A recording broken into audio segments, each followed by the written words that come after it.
When a person is desperate, they don't care whether the toilet's clean or dirty. Don't make a desperate relationship decision even though fear is shouting, you're almost 30. You're over 30. You're over 30 now. You need to hurry up. Find any girl, any guy and couple up. Keep it moving and grooving, back to back. Baby 1, baby 2, stay on the fast track. You've got catching up to do, look at your classmates. He's got 4 kids, 2 twins, no need to wait. Age 21, didn't you both graduate? Stay on the fast line, mate, you're running late. Fear is still talking, bro, do the maths. Let me write this clearly.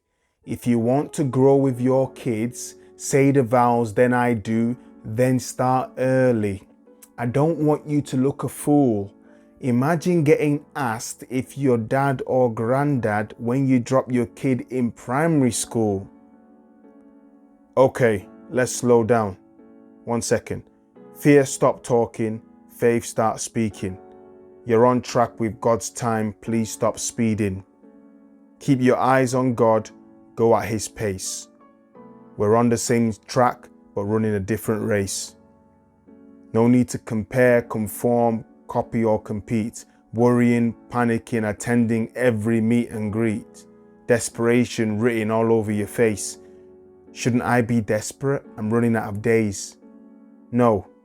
Fear, stop talking. Faith, start speaking. I know you're over 30, and these are some of the thoughts you might be thinking. I know you might be thirsty, but not everything liquid is for drinking. Please don't be so desperate that you marry the wrong person and seal the deal. Please don't make a permanent decision based on how you currently feel. You say you want someone who is caring, compassionate, kind, Christian.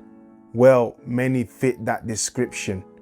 Please don't move on assumption you may hit traffic if you take that junction. Involve God with prayer into your decisions.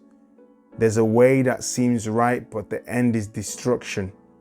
He'll guide you about what to do in this season of your life. Please obey all His instructions.